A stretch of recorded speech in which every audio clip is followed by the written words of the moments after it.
Chance and then you blew it. That is the most absurd statement of the year. Nice. Nice. Oh, baby. I'm in my zone, I'm feeling it.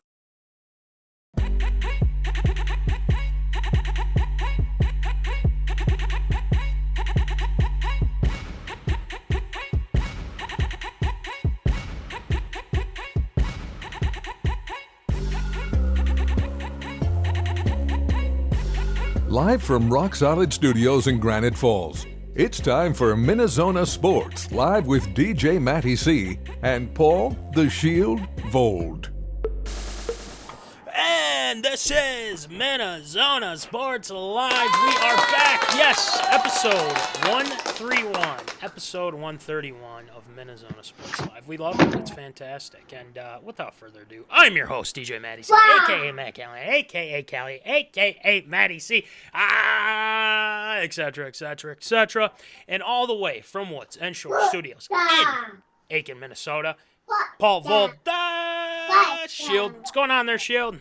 I'm just more than happy than the fact that the power's held off long enough that we can still have the show here tonight, because it's been snowing pretty good here pretty much all day, and I was just happy to get here back home after a long day of work and getting to work in one piece, but more is on the way, so we can have anywhere between another 5 to 2 feet of snow, basically, all the way through, like, basically Saturday. Oh, yeah, let's throw in some subarctic temperatures in the next week, too. Welcome to winter, everybody. I hope you're enjoying it as much as we... No, I'm just kidding. No, I'm not. It's horrible. It's horrendous. But we'll have a white Christmas. I guess there's a silver lining to everything. Yeah, that's true, too. So, but hopefully, staying indoors, not going anywhere too far, I should say. So yeah. That's all good. But before we get into what we got with the pick'em, we do have a guest. It's been a while since we've had a guest, and we finally have had a guest. And yes, you've probably seen it on the social medias before we started, but we got Cole Munson back on. The Ricky Rubio apologist has returned. So after we get things going, we're playing the interview right then and there. So right after we're done looking at our leaderboard, there we go. We're just going right into it. So we talked a little Wolves, what's been going on so far, and there were some D-Lo trade scenarios too. So we got that put to the test as well. So a lot of interesting things. Not saying he will be traded, but you just check it out. You'll see for yourself. All right, let's get us started with our leaderboard here for Pick'em. Right now, still Coom. He's hanging on, and he's hanging on. He's hanging on all right. I'm still 3 behind him, but, a lot can change. A lot can change. And then Coom's 133. I'm 130. Vickers, 126. Matt Johnson, 126. Molly Vold, 126. Joseph Serbus, 125. Nick Dahlhoff, 125 as well. So there's a gap. Impressive. But there's room to where you can, make a run. If Coom has a bad week, if Coom forgets, he's been known to forget. Just true. Just saying. So just keep an eye. May have to put in a word with the fiance to maybe lock him out. Yeah, his wife. Yeah. Yes, I forgot they're married now. The significant other, the Mrs. Coom. Yeah. To maybe lock him out of his phone for 24 hours. Maybe that would help. That'll be hard to do. That'll be hard. Yes, but we'll see. But make sure you make your picks. Make your picks. We can't stress that enough because you're still in line to win the MinneZona bundle. So keep a lookout on that. All right. Yep. Without further ado, it's time for some Tater Tot Hot Take. So we're going to go with our interview with Cole Munson, and then we're going to go right into talking a little bit of purple here. A lot to talk about there. Technically no special segment because Cole's was a special segment anyway. So ARA, Shield Shoutouts, we got a lot of cool things coming your way. So enjoy. And we're back with some Tater Tot Hot Take. Yes, he is back. The best guest of 2021, Cole Munson. He's wearing the hat. We love it. We actually do love it. So for sure. Cole, it's you got to defend your title now. We're going into 2022 or going into 2023, but this is for 2022. So you better have your fan base ready to go because people want the crown back. There's some people that want the crown back. So how you feeling? My fan base travels, Matt. My fan base travels with me. It doesn't matter where we're at. Yeah. My fan base is there. I'm going to have to look at how those votes got in because I feel like there are a lot of repeats. I think Case agrees with me too. A lot of stuff in the ballot box in that one, but I'll give you credit on it. You wanted the win, you went out and got it by any means necessary. Respect the game. Listen, if you got to deflate some footballs to win some games, put some bounties on people's heads, you got to do what you got to do to get some wins out here, guys. Absolutely, because one deflated football equals 28 points, if everybody remembers that correctly. Well, then we got that. All right. Well, let's get started with some Wolves here. So, Cole, so far, I don't really know how to describe it. They're 13-13. They just lost to Portland this past yesterday, I believe, if I'm not mistaken. Yep. What's been going on, man? I mean, I thought we're supposed to remember you said you took the over on 52 wins, I believe. So what's going on with the Wolves so far? What do you think? Well, one of the biggest problems that they're running into right now, especially early on in the year, was an effort issue. You're just looking at it. You'd watch the game and there was just guys just not putting in the effort on the defensive end. I believe like the first about 2 or 3 games, we were setting records for the amount of wide open threes given up in a game. Now, as it's kind of transitioned, we've started to play a lot better as time has gone on. We're starting to build up some confidence, build some wins. We're still not fully there yet, though. The biggest issue right now, especially with Cat out, is on the offensive end. We just get stalled sometimes. We just can't quite get going. We don't have the floor spacing that we did last year. So until Cat gets back, we're going to struggle a bit on the offensive end, but as we'll probably get into once we start talking about Cat a bit more, things aren't all peachy when he's on the court either. So they've got a lot of stuff to work through yet. Yeah, they definitely do. I mean, I've tuned into a couple games so far, and I still think defensively there's an issue, and I don't know why that is. I feel like a lot of guys aren't taking ownership of what they need to do defensively. But I mean, you look at the stats. I mean, right now your top point getter is Anthony Edwards. Right behind him is Towns. Obviously, he's out with an injury, but D'Lo's been playing pretty well with Cat out. So I'll kind of give the Wolves that. But it's just one of those things where it's like, I don't think they're, for lack of a better word, simpatico. They're not cohesive whatsoever with kind of how they're dealing with Gobert, with D'Lo. How's it going with, Ant? I mean, I think Ant sometimes kind of gets into his own head a little bit, but when he's on, oh my gosh, he's probably one of the best players in the NBA. But I think they're still going through this growing pain of what is this team going to look like. Now, if they get on a run, that'd be great. I mean, you have the talent to do that. Mm-hmm. Question is, when are you going to get Cat back, and when is he going to, take charge somewhat? Because, working with him and Gobert, I think has been kind of tough. I mean, wouldn't you agree with having both Cat and Gobert on the floor at the same time?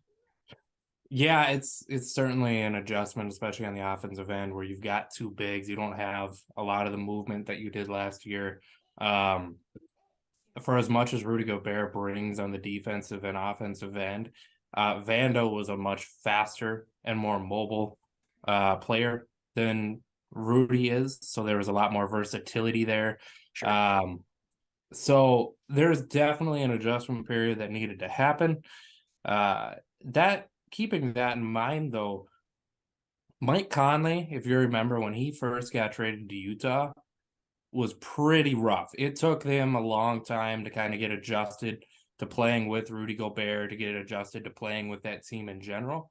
So I want to give D'Lo and the rest of the team a little bit of the benefit of the doubt.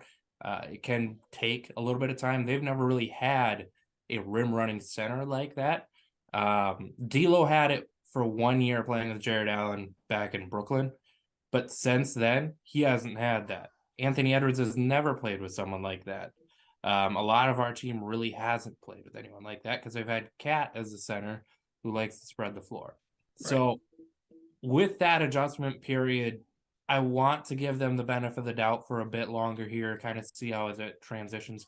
We need to bank easy wins, though, so that we're not staring up trying to scratch and claw our way into the bottom end of the playoffs here at the end of the year. So you do need to continue that learning process, but you still need to find a way to win games. It's true. And with that way, so without Cat, just kind of with the Cat injury, I mean, do you think that they could go on a little bit? I mean, obviously they lost the other night, but do you think that with Cat out, is this helping the Wolves in some aspects so they don't have to worry about with Cat down low and whatnot? You can have Gobert, you can have dangelorussell. It frees up, D'Lo a little bit too. Edwards, same deal. Do you think that this is helpful for the Wolves in some aspect? Obviously, the injury's bad. Don't get me wrong. Then we want Cat on the floor, but even without Cat, do you think that Cat could even come up to speed too? I think the injury in the short term will help them. I think that in the microscope of about a week or two here, or essentially for as long as he's hurt, it raises our floor because you're not sitting there having to try and figure out how to play the two together. You're not sitting there constantly having to worry about which mouth to feed and how that's going to work out. It simplifies things and makes things a lot cleaner. Yeah.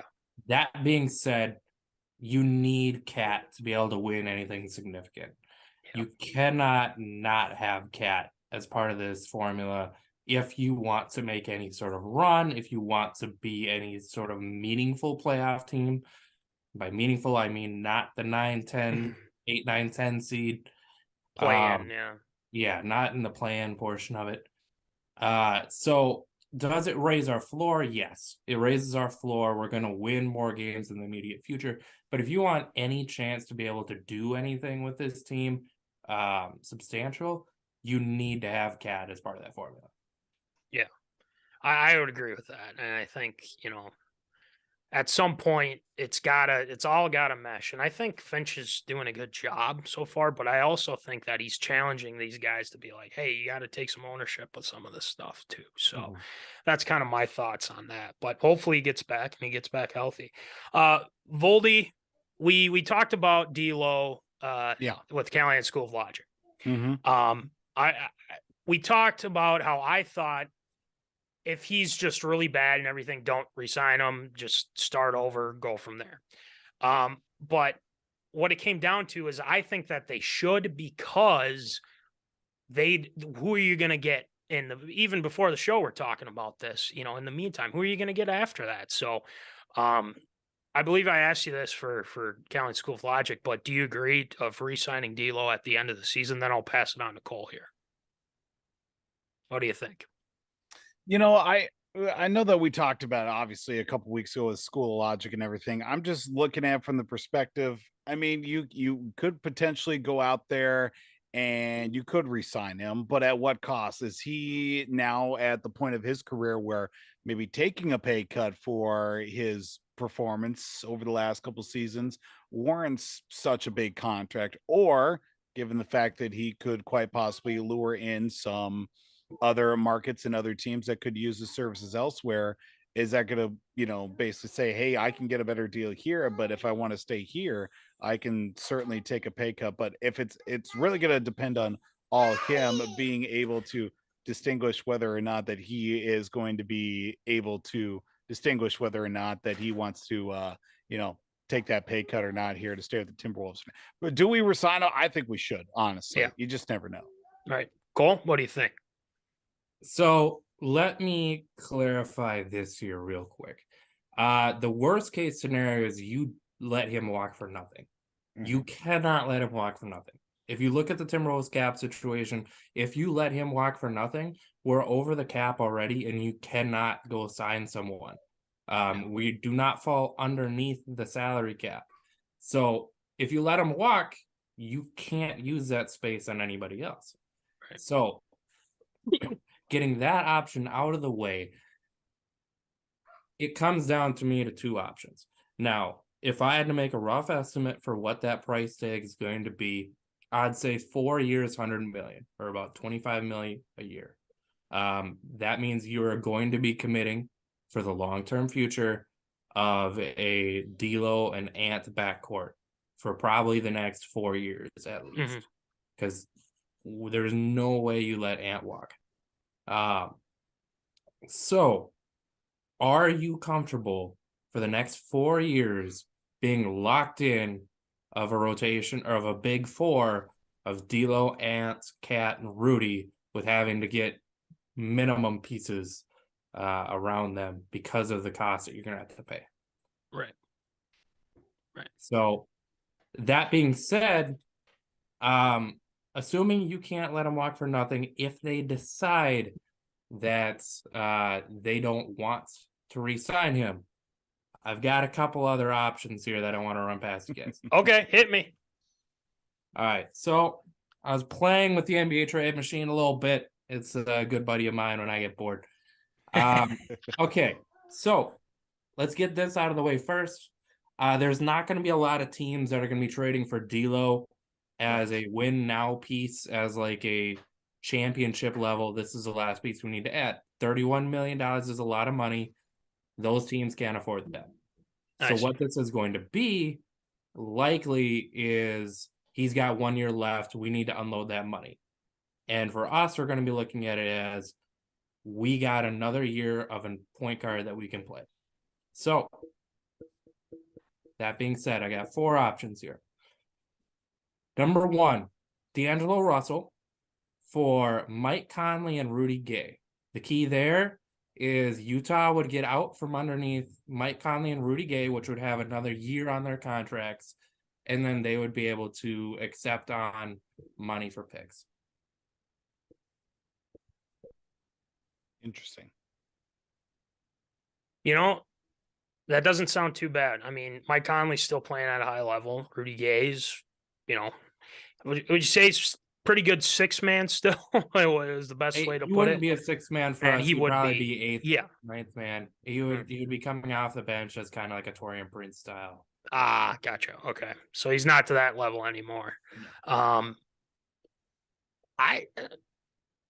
kind of like it. I kind of like it. I think Mike Conley's still got a couple years left, and I think I'd do that one. Yeah, definitely. Voldy?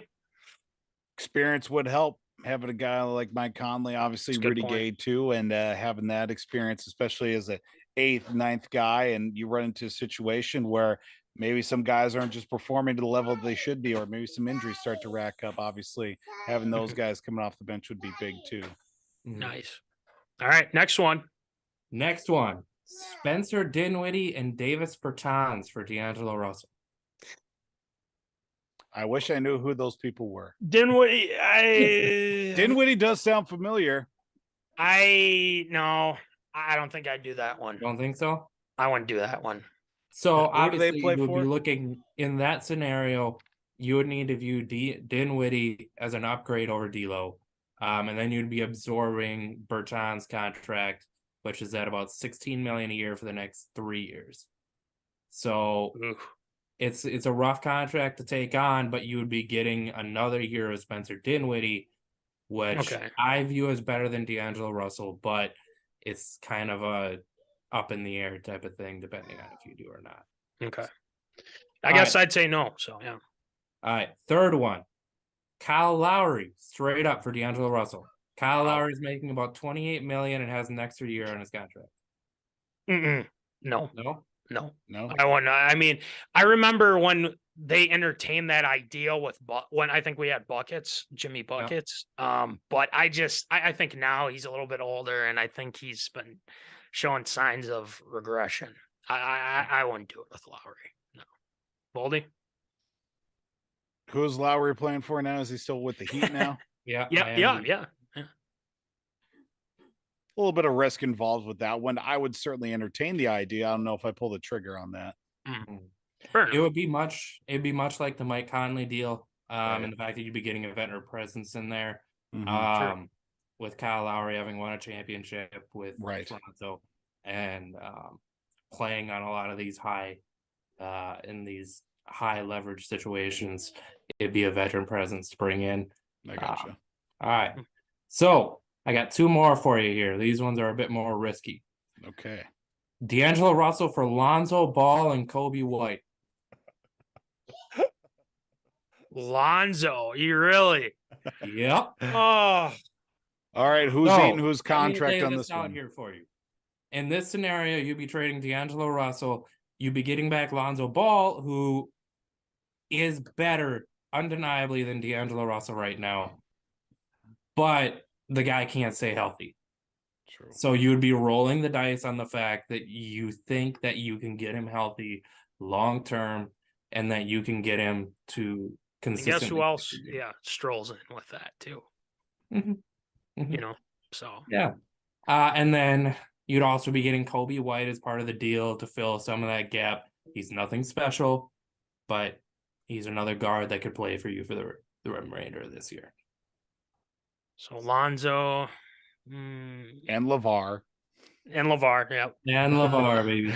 It's a 3-player deal, is what it is. Yep. No, I wouldn't do it. No. I mean, you get Lonzo's name with Colby White's playing ability, because obviously he's going to be one that's going to be still healthy, but you do get the media exposure with LeVar hanging out at the target center more times than not. So there's a lot of risk than reward in this one. But I'm going to say no on this one. Okay. All And right, the last one, which is the headliner. Ben Simmons, straight up for D'Angelo Russell. No. The money works. No. The money works. He can't. The same deal with Rubio. He can't shoot. And he's controversial. Why would you want to bring that in? That's my question. Why? Because he is an overall better player than D'Angelo Russell. Okay. Well, I get that when he's with it. I mean, let's be honest. I mean, he's just completely, it's been a media frenzy with him. I mean, do you want to bring that in? I like I said, this is the risk factor of it, but this raises your ceiling.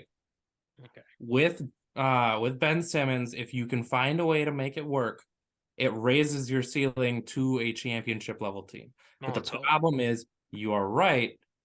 And it is a very risky thing. The personal, like the mental health thing, I think he's past that. Right now, to me, it's the back and it's some of the other health issues. And I'm not saying the mental health thing. I'm just saying like him just kind of having his own media frenzy, and not talking about his mental. I mean, not talking about because of the mental health. That's what I'm saying. But no, I wouldn't. I wouldn't do it. Voldy. I think this is a very interesting trade to propose, because if we've learned anything about pro sports in Minnesota the last few weeks, the media has no knowledge or existence of Minnesota pro sports. True. So if anything, this could revitalize Ben Simmons' career coming to the Timberwolves, because nobody would literally care and they'd forget all about him. He can just focus on the game. Next thing you know, he's leading us to a championship. I think this is very good. But at the same time, you look at it, it is very, very risky. If you could get Ben Simmons straight up for D'Lo, I don't say why not. Out of all these trades, this would probably be my number 2. So I'm definitely going to put this one in to shoot, to pull the trigger on this one. All right.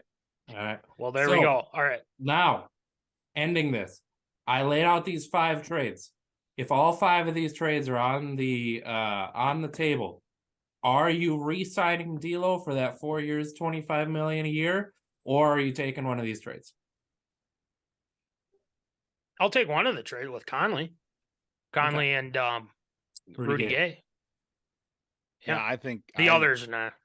I mean, I would certainly entertain a trade. I mean, you definitely want to sell the stock as high as it can, especially with D'Lo. Given the fact that he's been getting a lot more consistent time on the floor, and I mean.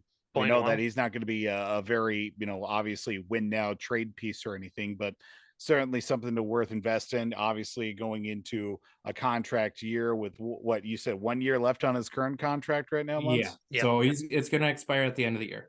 So, I mean, get something out of him while you can, and somebody else is going to have to resign him. I don't see why you don't try and get something for him right now. Mm-hmm. It's not a bad way to put it. All right, real quick, because I know we got to get going here, but the Gobert trade, has it worked out? What are your thoughts so far on it, or is the jury still out? What do you got? So right now, I'm not a fan. Don't get me wrong, I love Gobert as a player. I think he's a fantastic player. Bad fit. You look at the trade that the Atlanta Hawks made for DeJounte Murray. Man, I'd love to have DeJounte Murray over Rudy Gobert right now. You did mention that to me, yeah. Man, it would be very nice to have him instead of Rudy right now. I think we'd have a completely different outlook on our team if we had DeJounte Murray over Rudy Gobert. Right. So right now, I consider it an L. Not a fan. Wishing that we could go back and reverse that trade. Yeah. Well, I can't. Yeah, I mean, I can't knock you on that. It's just, I mean, he's leading the team in rebounds with over 11, and he's averaging, 14 points a game now. I mean, that's not bad. I mean, no, could be worse. I don't think Rudy is a bad player. I'm not saying that you're saying. Yeah. I just think there's better fits that you could have had. Fair enough. Yeah. Including Donovan Mitchell, DeJounte Murray. What happens if Damian Lillard decides that he wants out at some point? That'd have been real nice. There's just other options that were on the table that I'd have rather had. Yeah. Big Dame guy, by the way. Who isn't? Yeah. Who isn't? So that's fair enough. All right. Well, Cole, thanks for coming on. We appreciate it. And, well, good luck to you, because I believe probably the next time we'll talk will be when Best Guest gets put together. So you better come ready. No Rubio absurd statements or anything like that. So, Got to defend my title. you got to somehow. So they're gunning for you. So, but anyway, thanks, Cole, again, and we'll catch you next time. All right. Thank you.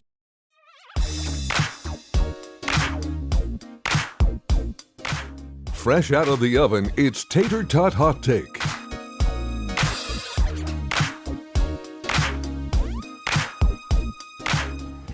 All right, it's time for more Tater Tot Hot Take. We just finished up with Cole Munson there.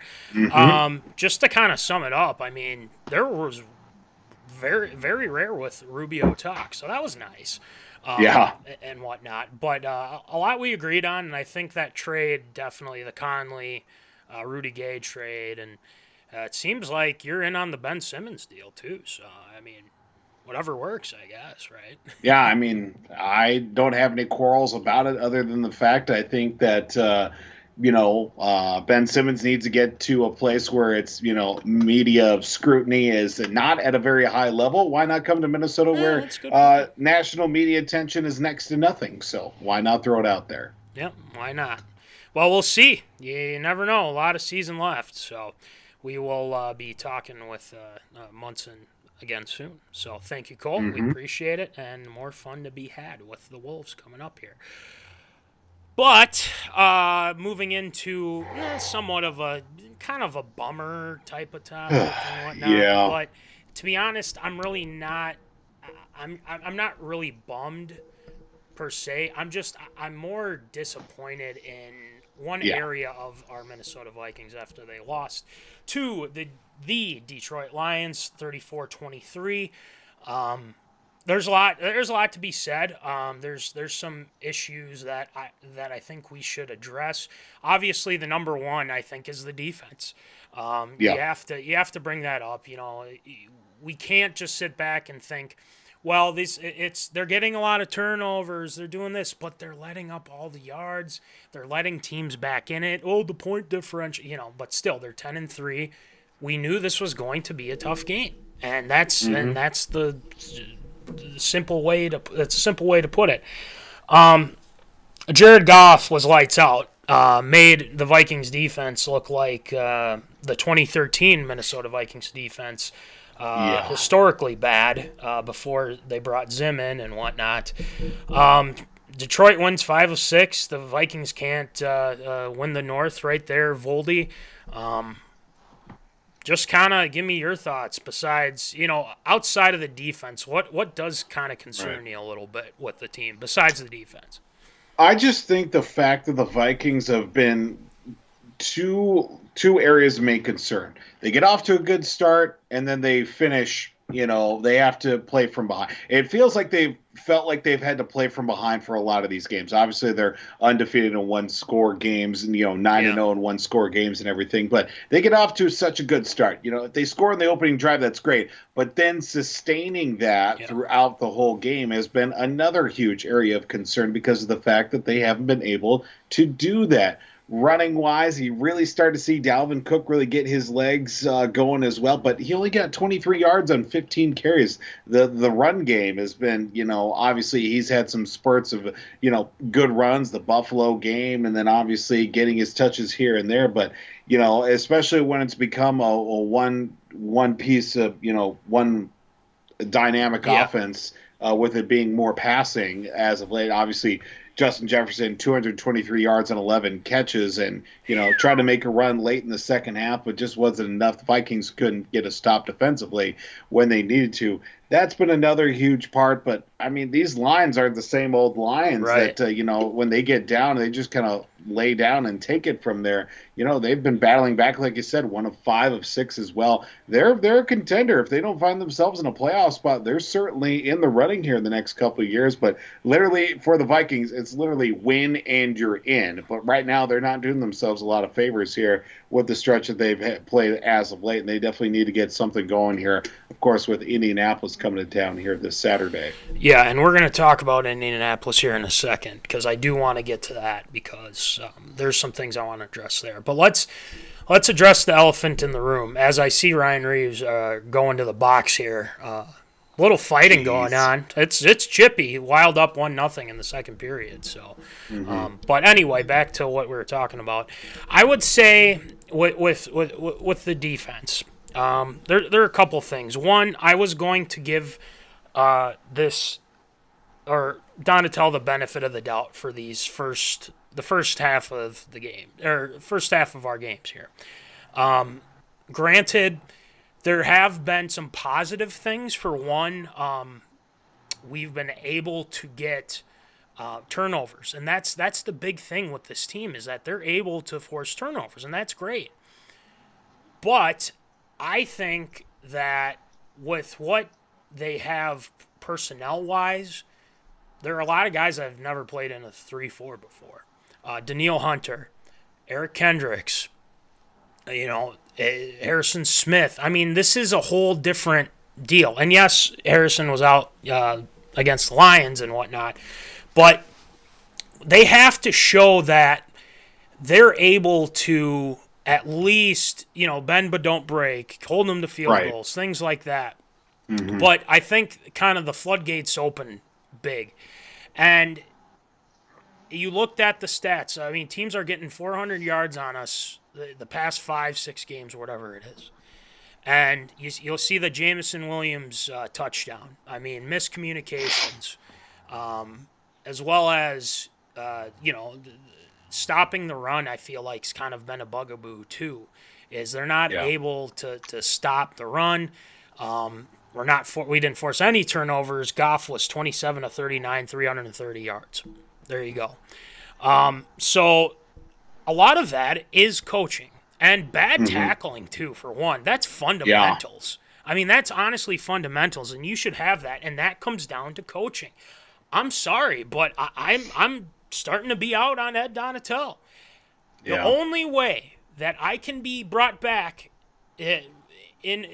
he can be brought back in good graces with myself or MinneZona or whatever the zoners think too, is if you completely you change a lot of things. And I know KOC says we got to do something, and I appreciate that. That's what he said, because he didn't necessarily say Ed Donatel's going to be fired or anything like that, but the newness has to wear off now with this defense. Guys got to know what they're doing, right? Yeah. And so this is a point of emphasis that the Vikings have to do something that teams aren't going to foresee, because teams are figuring this out. They're like, oh, they don't do this well. They don't do this well. They don't do this well. So now you're in a position to where you're playing a team like the Colts. The Colts are a terrible offense this year. Matt Ryan is a shell of himself. He's not even the same guy he was when they went to the Super Bowl. He's old. For some reason, the Colts really like old quarterbacks for some reason. Yep. Now, this is an opportunity to really shut people up, get some turnovers, and stop the run, things like that. Come up with something that we're not going to expect, right? So that's on Donatel. If the Colts put up 30 on us, or 28, 24, whatever you want to put, and they put up 400 yards on us, that's a problem. And if I'm Donatel, I'm sitting back thinking, oh boy, I don't know what's going to go on here. But what will you do if you fire him? Who are you going to bring? I mean, in the short term. So it's kind of a tough thing. So what I'm saying is Saturday is a huge game for trap game. Yeah, it's trap game. This is a trap game. Huge game for Ed Donatel. So he's got to get it fixed. And, I think the defense really has to hone in on a lot of things. Yes, the injury report, it seems like Harrison Smith's going to be back. Big news, Christian Darrisaw will probably be back this week. So that helps big time.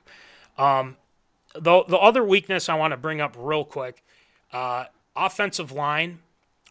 Kirk's getting just destroyed on a lot of his. But the thing is, he's making accurate throws while he's getting destroyed. But you don't want to have Nick Mullins, and all due respect to Nick Mullins, he's come in and done a good job as backup, but you want to keep Kirk upright, especially when he's throwing for 400 and some yards, 425, and then obviously the franchise record with Jefferson, 11 catches, 223 yards. Whew, he's so good. He's so good, man. This is insane, but we'll have a little positive spin on it. With Darisaw coming back, that's huge. With Bradbury being out last game, I think that kind of made it, but it wasn't as bad because Schlottman was in, and he's actually not terrible, so that was good. Ed Ingram had some good blocks, so there's some positive things with that, but we got to protect Kirk better, or else we're going to be in trouble. So, and then you mentioned Dalvin Cook, the run game, and then that fumble that he had. I mean, it's just they're trying to do a jump pass. What are we doing? That's what they were trying to do, a jump pass. That was the turning point at that. What are you trying to do being cute there? No, run the ball. You had the momentum. Honestly, if they score on that, I think that's a completely different game at that point. I think the Vikings take over on that one, run away with that contest. That wasn't the Why only are you trying play. to get cute? You had the time on your side, you had the clock management, and you pissed it down your leg there by trying to get cute. I don't know why. And if the jump pass wasn't there, you would have thought that Dalvin was taking the L on that. And that's the thing. It's like, I didn't know what he was doing. I'm like, what was he doing hanging on the ball like that? This is so stupid. And like, I think KOC probably knew that was a dumb decision. And, that's going to happen. I mean, it happens, right? You're going to have a bad play call. Things happen. So the jump pass, but that wasn't the only thing that could have turned around. Jefferson beat like two Detroit defenders. They called him out of bounds on one, which would have changed the game there too, even though he was not out of bounds by any means, and they didn't even review it. So, it was that, but I'm not going to blame it and say, well, we would have won if they would have called a touch. I mean, we lost that game. I mean, defensively, we couldn't stop them. Jared Goff did what he wanted, which is kind of, this isn't 2017 Jared Goff. Like, come on, he's not that good. That's just my opinion. But defensively, things got to change. They're going up against the Colts. Let's wrap this up with looking at the Colts here, Voldy. Like I said, they're 4-8-1. Matt Ryan's terrible. They don't. Is Jonathan Taylor even playing, or is he still hurt? Or is I have no idea, honestly. I think I have no idea. Yeah, so, there's no reason why you should not. I think they're going to blow them out. And that's just me. I'm just knocking on wood saying I think the Vikings will blow them out just to prove to people we're still for real. We're going to win the North, and they will win the North on Saturday. That's just my opinion on that. So, Voldy, what do you think? Well, I can confirm that it looks like here that Jonathan Taylor is active. He leads the team in rushing with 860 yards. Hey, Dalvin just needs 50 yards for 1,000, by the way. Also, looking at this matchup, Matt Ryan's been one of those quarterbacks that just kind of gets under the Vikings' skin a little bit, whether it's been with the Falcons and now with the Colts as well. He just finds a way to make things a little bit interesting. If the Vikings defense can get to Matt Ryan, get him flush out of the pocket, maybe make a mistake or two and give one up. That's going to be a big help. I don't know. Okay, so Harrison Smith, I don't know if he's going to be fully healthy or not. A lot of guys questionable right now with their injury report too. Big game, James Lynch and Harrison Phillips are both questionable going into the game as well. That's going to hurt, at least in the run stoppage department, because if Jonathan Taylor's good to go, or anybody on that rushing attack is, able to pick things up, that's going to be a big hurt. That's going to keep Indianapolis in the go as well. It will certainly be quite interesting. As I look at this matchup, too, if the defense, the defensive line, linebackers coming through can, get Matt Ryan out of the pocket, maybe cough one up to the defensive backs and, allow them some space as well. That's going to be a big difference maker for them in that contest. And, offense has just got to put the foot to the pedal right away and just go. Yep. Do not stop. All gas, no brakes. start to finish. You got to put 60 on them. You got to put 60 on them. Yep. I'm just throwing that out there. And you know what? You got to make sure, when they're down, make sure they're dead. Just because they're down doesn't mean they're dead. And I think I see this one being 34. No, it was 34-28 Vikings. Okay. Well, A little close for my liking, but you know what? It's gonna be one of those. Yeah, I think I'm gonna go and say 34-13. I really believe that. I'm going to go that route. And zoners, let us know what you think, what's going to happen Saturday. It's weird, a Saturday noon game. But, hey, you know what? Vikings play, they do that this week, and then they play on Christmas Eve at noon as well. Yep. So there's a lot going on with that. But, I'm here for it. It's fine. I get to enjoy a Saturday with watching Vikings football, so that's great. But yeah, 38-24. That was my original thought. That's okay. 38-24. Yeah, no, I can see that. I think they're going to get a couple turnovers. I think they're going to get at least 2, hopefully 3. That'd be great. But I think P.O.D interception or something. That'd be nice. I'd like to see another P.O.D interception. So, zoners, let us know what you guys think upcoming this Saturday with our purple, and we'll go from there. And like you said, that Christmas Eve game coming up here as well against the Giants, and they haven't been playing well as of late too. So we'll get to that after Saturday. But all right, that'll do it for Tater Tot Hot Take this week, and thank you to Cole Munson for coming on the show again. We enjoyed talking Wolves. A lot of cool trade scenarios, so let us know what you guys think as well. And then, we've got more coming your way with guests. I'm not going to reveal anything, but there's some things that we've been doing that I think you guys will enjoy. So we got a lot coming up. So, all right, we're going right into ARA this week since we already had the interview with our guy Cole Munson. Obviously, the Correa news, we got to talk about that. Some NBA with Jordan, and then college football. There's a lot of conference talk going on here, so we've got a lot coming up for ARA. So let's get it rolling with Absurd or Approved.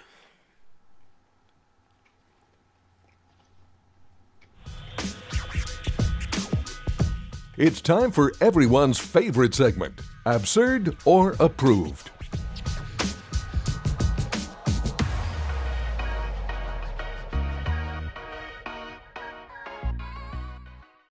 Nothing Wilds. Yes, 2-0 Wilds, as Voldy has let us know too. Matt Dumba with the goal. I just saw that. I forgot to update, but thank you, Voldy, for the update. Why don't you rattle them off for us, please? Well, unfortunately, the Twins are out of the Carloscorrea sweepstakes, unfortunately, as it was announced late last night. I don't know why they can't get these deals at, a time that isn't before 11 o'clock Central. But nonetheless, Carloscorrea, San Francisco Giants, who've been making some big boy moves this offseason, 13 years.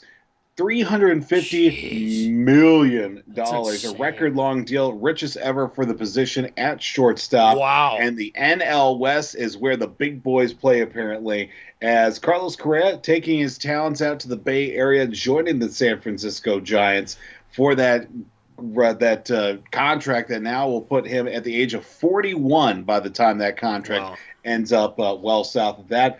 I don't know if he's going to be there till he's 41, but he certainly is a game changer. Twins miss out on getting Carloscorrea back for another season. It seemed like it was going to be all signs for him coming back, but who knows if those rumors were even true. Some people that we know in our inner circles unhappy about the deal. We don't need to shine any light on that for some unsavory and not safe for work comments as well, but nonetheless, Carloscorrea, San Francisco Giants.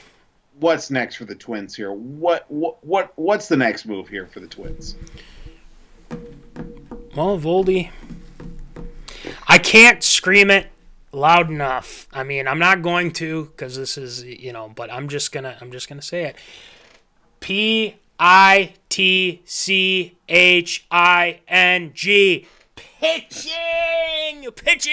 Pitching. Since they did not, in fact, go after Correa, unless they did, we gave them a deal, but they outbid us and everything. Just save me the BS on that. Right. now that you don't have you have plenty of money. We all know the P.O.Ds have money. We all know they're very they're very wealthy, right? But now that you're out of the Correa sweepstakes, what do? You go after big name pitching, and it has not been good so far because guys are leaving left and right. I just saw Syndergaard just before we started the show. He's gone, going to the Dodgers.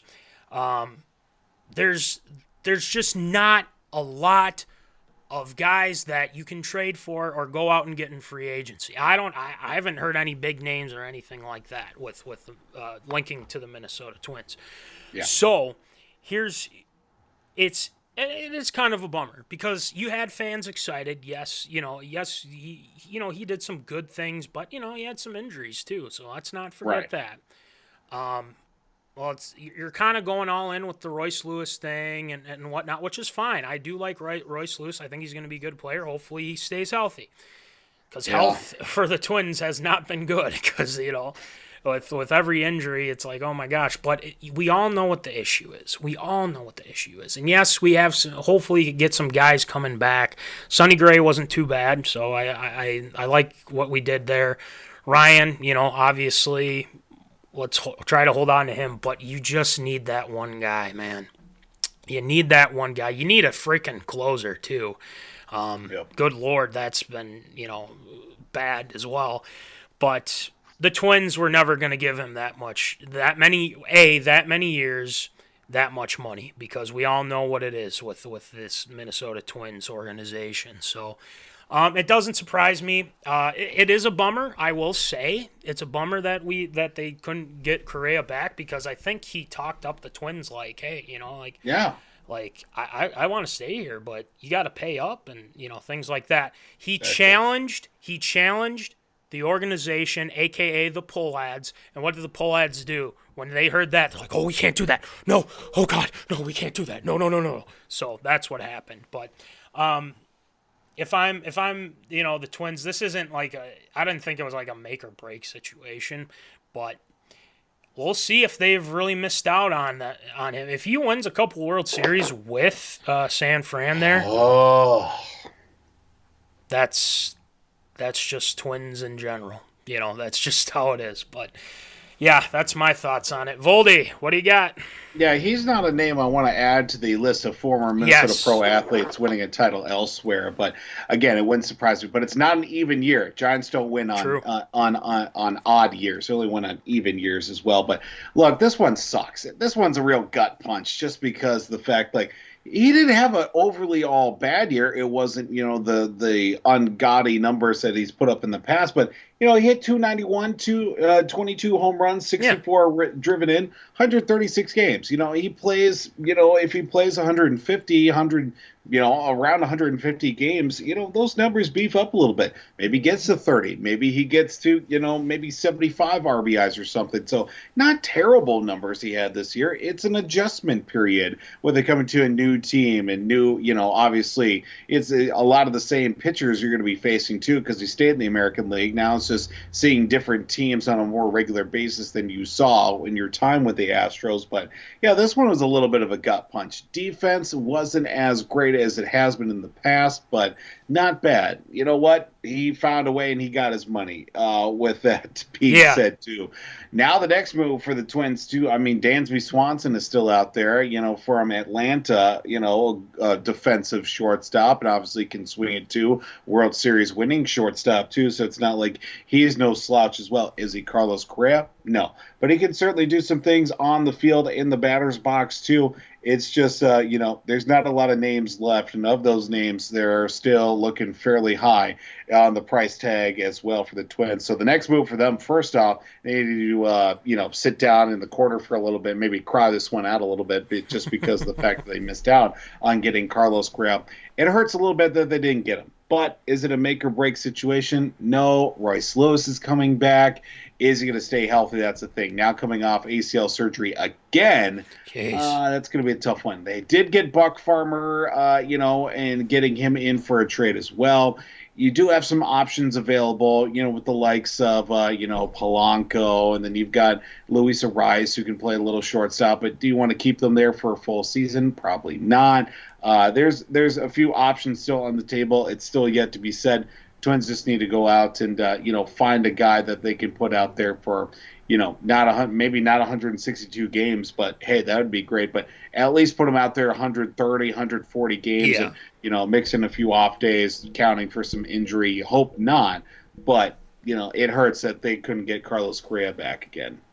Yep. And, I think he enjoyed playing with Buxton and whatnot. And obviously, with injury situations with him, that's another deal. But another topic for another day. So, but yeah, I think we both agree, they lost out on him. And, I don't think it's make or break. But next one, Voldy.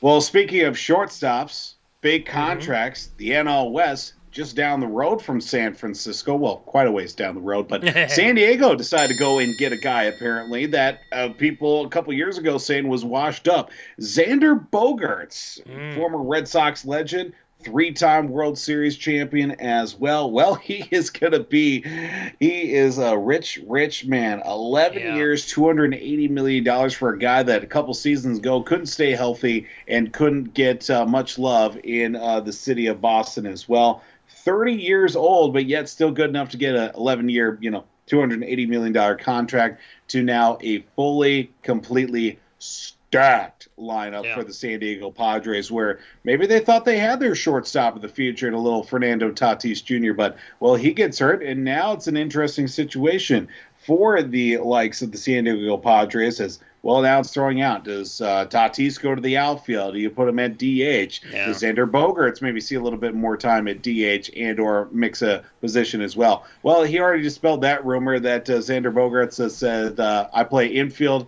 I play shortstop, and quickly shut that down. So maybe the young guy is going to go to the outfield, which probably in the long run is going to be better for him. But looking at the potentiality of this lineup for the San Diego Padres, are the Padres the team to beat in the MLB this coming season?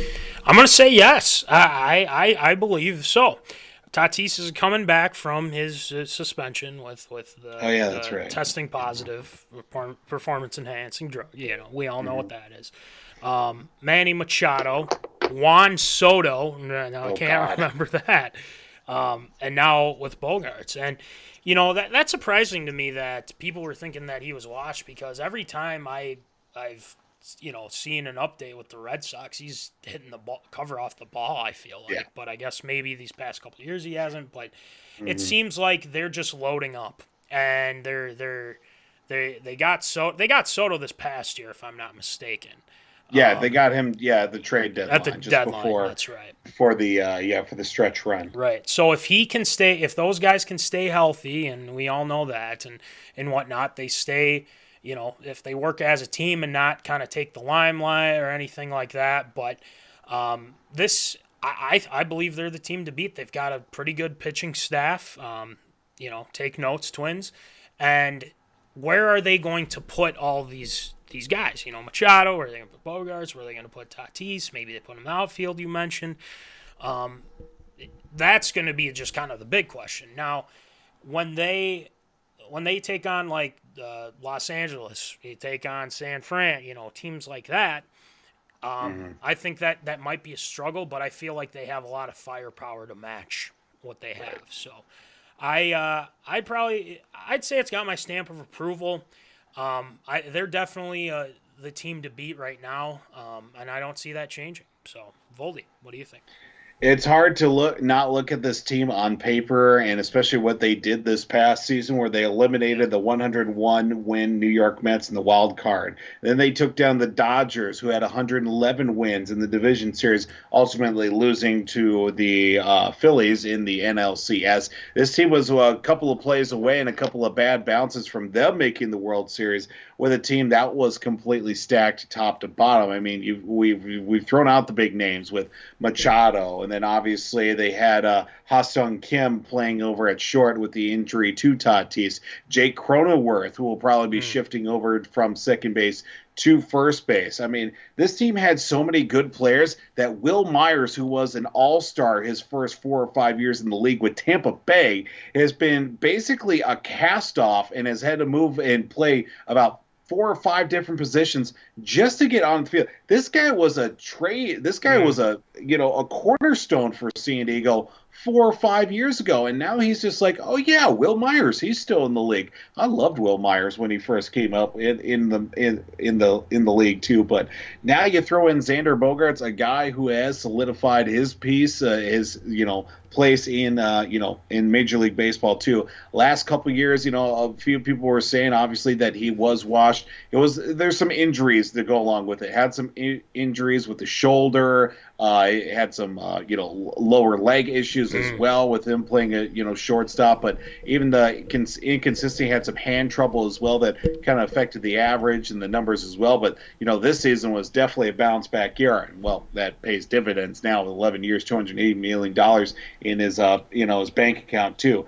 Looking at this lineup too, but man, the NL West is stuck. Yeah. Once again, you got the Dodgers making moves. They went and got Syndergaard, like you had said as well. They go and San Francisco made some big moves too. They got Sean Manaea to help solidify the rotation too, and then obviously a couple other guys. They get Carlos Correa to a team and a lineup that's definitely made some moves in this offseason and in recent years too. I mean, they were connected to getting Aaron Judge. That didn't work out for them, but still, are they the team to beat? I think the Phillies certainly look like a team that could definitely hold down that crown, but man, all eyes pointing at the National League. If you could only imagine what the National League would look like if they still had pitchers hitting as well, that's a different story for another day. But I think there's certainly one of 2, if not 3 teams that can certainly be at the top, because we got to remember the Astros won the World Series somehow. But I certainly think they are a team to be recognized in the National League with the San Diego Padres. Zoners, what do you think? Do you think they're the team to beat now? So let us know in the comments and go from there too. So I think we both agree. I think they're loading up. So all right, next one, Voldy. Well, another critical injury to San Francisco. We're staying in California, this time heading back to the Bay Area. The Niners take another bad knee injury or another leg injury to, a star player, all-star wideout, running back, athlete, whatever you want to call him, Deebo Samuel, running on the field, running up the middle, and suffering an ankle injury. Third such time here this season that a Niner of significant note on the offensive side has had to suffer an injury. Of course, Jimmy Garoppolo last week with the foot, and now earlier this season in Trey Lance with that that ankle that he ended up hurting as well. Does raise a few eyebrows, and one of them being in one of the faces of the franchise, that being Jerry Rice. He had some concerns about the way that the potential play calling is putting some of these star players in harm's way for the San Francisco 49ers.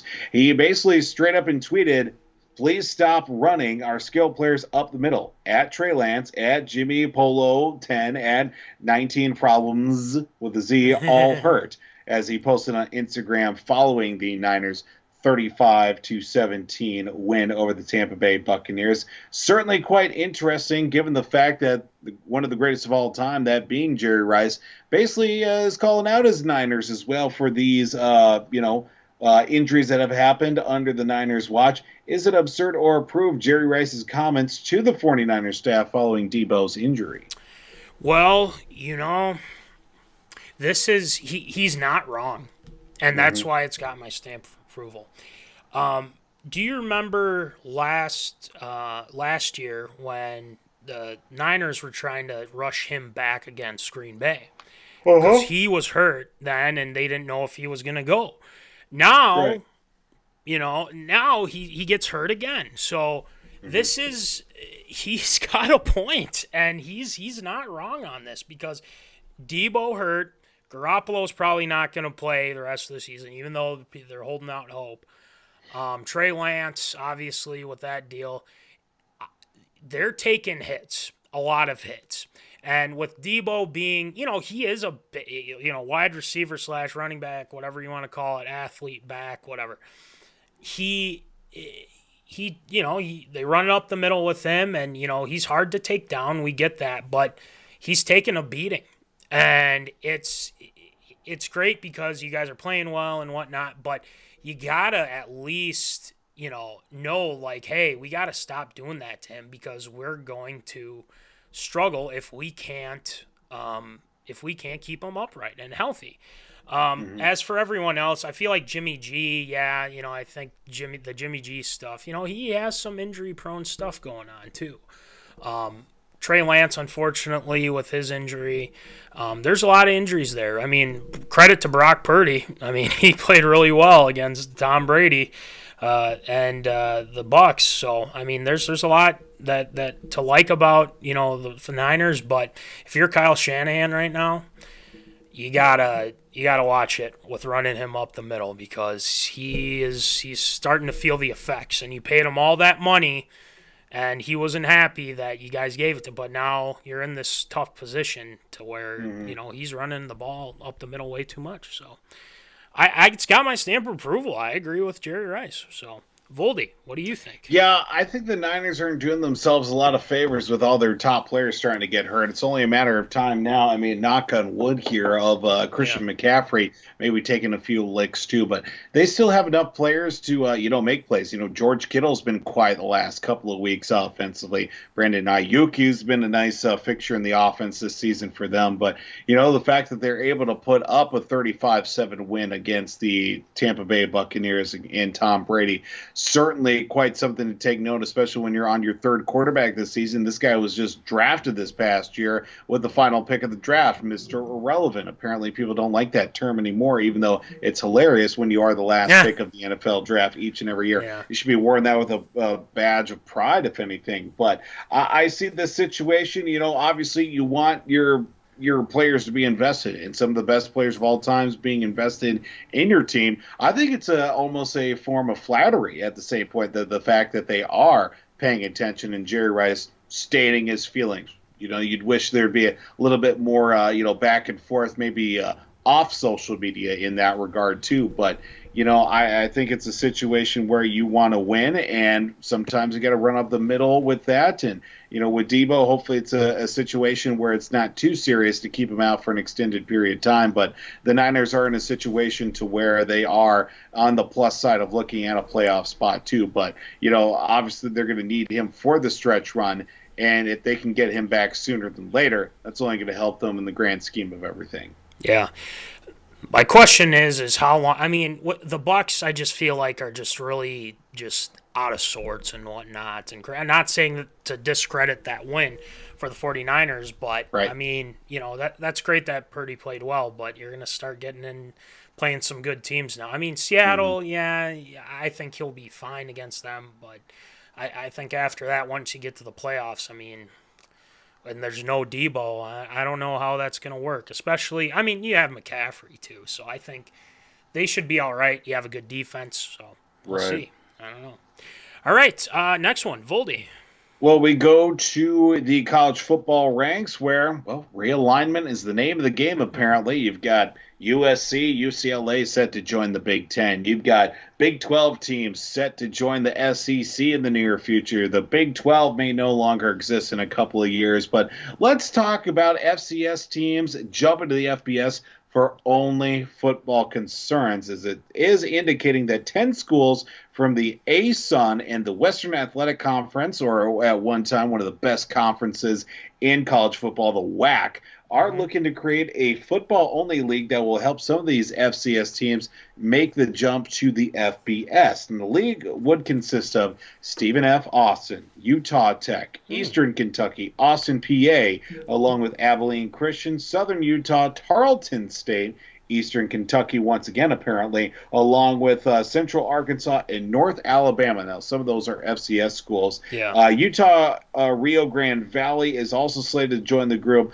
but once it makes it off the ground in the 2025 season with their football program, what's set to be the 11th FBS conference and would be considered a part of the group of 5 previously, which obviously would create a new name with it being a new conference set to be joining the FCS ranks too. But looking at this, I know that we've been talking about realignment this off, with the end of the college football season and going into next year too in years to come. Is it absurd or approved with this potential conference, new football conference? Is it absurd or approved with the WAC joining forces with the ASA? Well, if everyone else is doing it, I guess do it yourself. I mean, it's kind of to the point where it's like, they're all making the super conferences and things like that. But I would say it's probably, I mean, it's fine with me. I don't see an issue with it. If they want to jump, go ahead. Everyone else is doing it. They might as well too. So it's got my stamp of approval, but I'll just add one thing. I mean, it's just like with all this change and whatnot, I mean, is this really going to last? I mean, are people going to enjoy the product that college football will put out? But the WAC, I mean, the WAC's one of the best conferences in there, so I don't know. But yeah, I gave it my stamp of approval. Alex A says, we need more Cole. Well, he was here. You just missed him. I mean, I can't help you there. If I mean, you got to tune in a little bit early. No, I'm just kidding. But yeah, you can check it out in the replay, and we will have the interview on YouTube too. So make sure you check that out. But yeah, it's got my stamp of approval. I mean, everyone else is doing it. Why not them? Voldy, what do you think? We're getting to a point now where I'm just going to go out and say, look, make everybody independent. Play whoever you want. Yeah. Do whatever you want. Just keep the rivalries is the thing. Like, I could care less that the WAC and the ASUN want to join together. I'm almost thinking and throwing out, hey, let's just have state conferences. You have all the California schools play against each other. You have all the Texas schools play in a conference. You have all the Florida schools play against each other. I think that would be great, honestly. You get, Houston versus Texas. You get Florida State taking on FAU or something like that, and really proclaim yourself state champions at the grand scheme of it all. But I mean, honestly, this is something on my radar that's very low. Just as long as you don't completely dissolve the WAC and can continue on with all those other matchups, I'm perfectly fine. Again, if it gets any more ridiculous, screw it. Let's just get rid of all the conferences. Play whoever you want. If you want West Virginia to play Boise State, I'm all for it. Sign me up. We'll watch it on a Tuesday afternoon in the middle of football season, because that's where we're getting to. It's just completely nuts. Is it absurd or approved? It's completely absurd. Yeah. I mean, it's just, everyone else is doing it. They might as well too. That's all I look at it now. All right, last one, Voldy.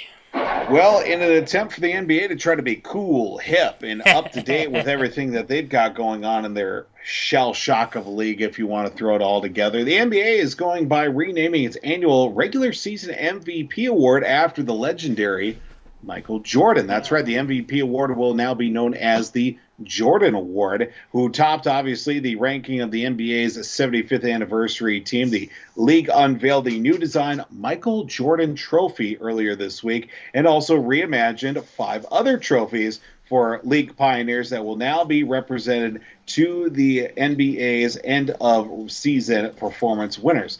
Along with the Jordan Trophy, there will be the Hakeem Olajuwon Trophy for the Defensive Player of the Year. The Wilt Chamberlain Trophy will be the Rookie of the Year, and not for whichever guy ends up betting the most women at the end of the day or at the end of the season. Ho, ho, ho. And then you got the John Havlicek Trophy for the Sixth Man of the Year, and the George Mikan Trophy for Most Improved Player. A little bit of Minnesota flavoring in there for you as well. But this, obviously, a lot of history along with it. Hakeem Olajuwon was a great defensive player. Wilt Chamberlain was Rookie of the Year and MVP in 1960. And, Johnny Havlicek was a guy that came off the bench and certainly did provide a little bit of spark for his six-man play. And obviously the great George Mikan for his time with the Minneapolis Lakers, leading to 5 championships in the 40s and 50s for most improved player in the time. So is it absurd or approved with the NBA renaming all the trophies and awards for the greats of the game itself?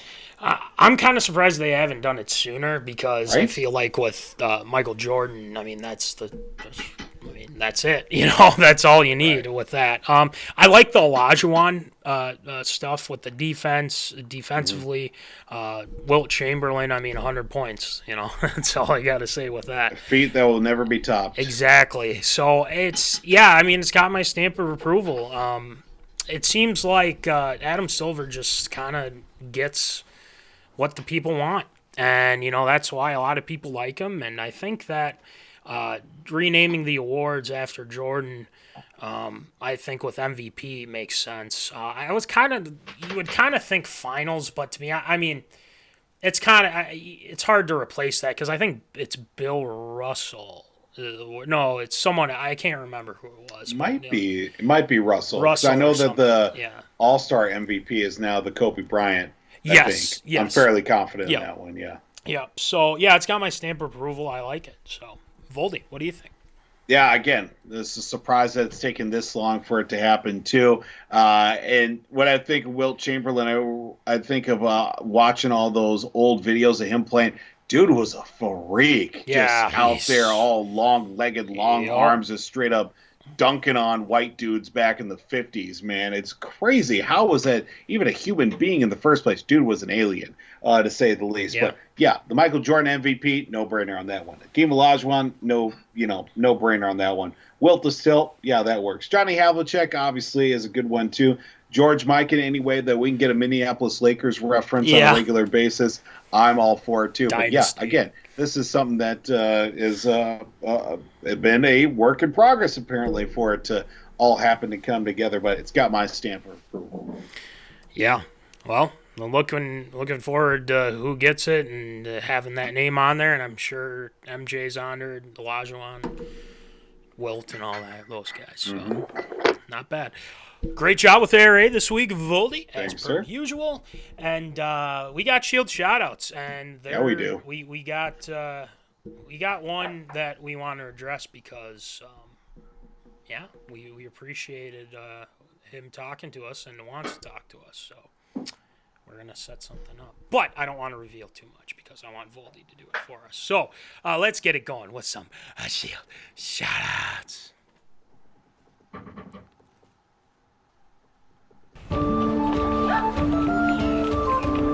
Shield shoutouts.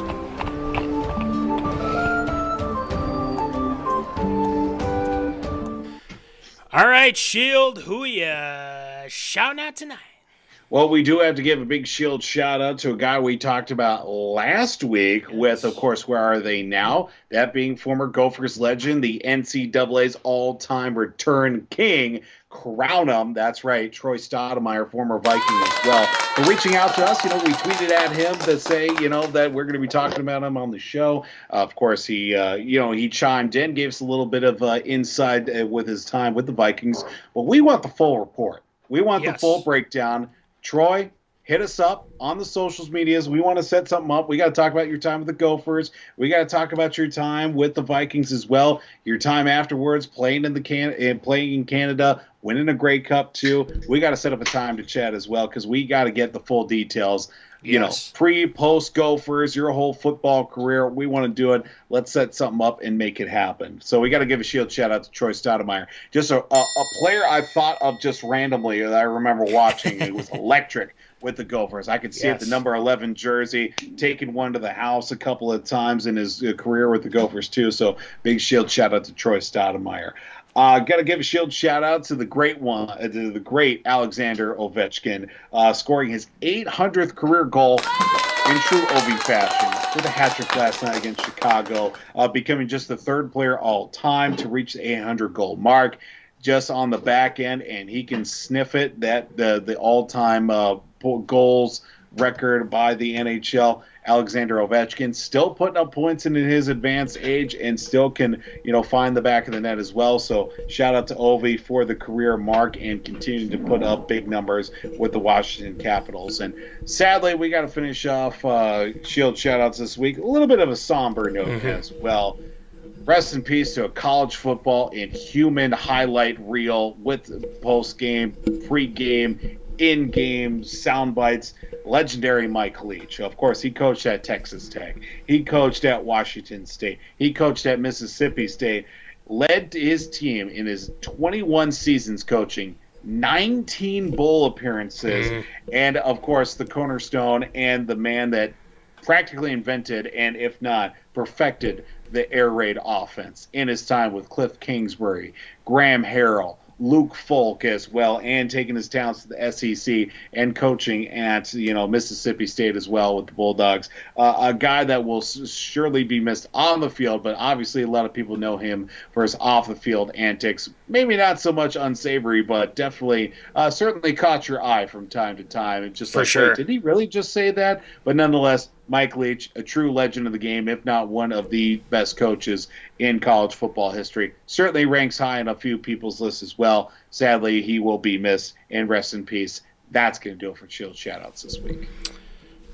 Yep. Yeah, that was very sad news. I know my brother-in-law, Nick, was pretty sad because that's kind of how he emulated a lot of, because he's a coach and he did a lot of what Mike Leach did too. So he modeled after him. So it's really cool.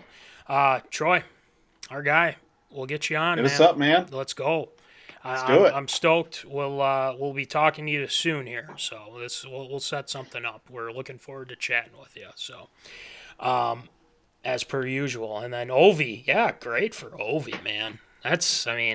He's still doing it at a high level for the longest time. It's amazing, man. It is. I don't know what it is, but like the older he gets, the better he gets. He's aging like a fine wine. He's still getting it done. The best part of it all is, and knock on wood, he stays healthy is the big thing too. I just knocked on wood myself, so keep it with Ovi. So, all right. Well, great job with Shield Shoutouts as per usual, Voldy. And yeah, pick 'em. Make your picks. I will be doing that as well because I made the mistake.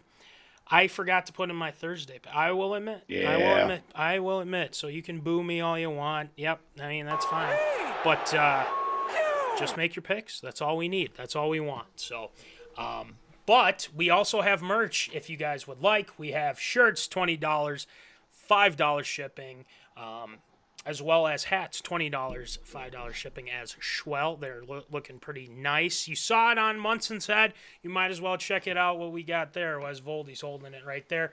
Or if you want some stickers to put on your car, put on, your laptop, anything like that, we've got them for you. $2 for the small ones, $3 for the big ones.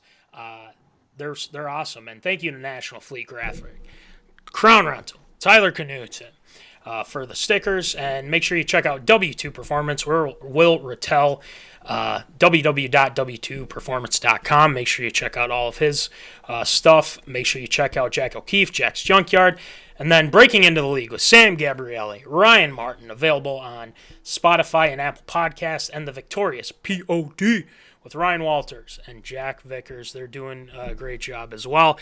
And, yes, we did tweet at Walters just to let him know. He did say the Packers were going to win the division, and we warned him. I told him not to do it, and he didn't listen. We have the video and everything like that. So Walters is putting himself up for most absurd statements in 2020. So be on the lookout, Walters. That's all I got to say. So... if the Vikings win on Saturday, it's almost solidified. Division champs, baby. There you go. All right, that's going to do it for episode 131. We've got some stuff planned for next week for sure. But after that, too, Troy, you never know when we'll drop that. What's up? We got a segment that will probably be dropping too. So lots happening on MinneZona Sports Live. So make sure you guys check that out as well. But, without further ado, remember, folks, keep in the zone. Holla! Thank you for watching MinneZona Sports Live. Join us Wednesdays at 7 p.m. for live show broadcast. And as Voldy likes to say, follow us on all the socials medias.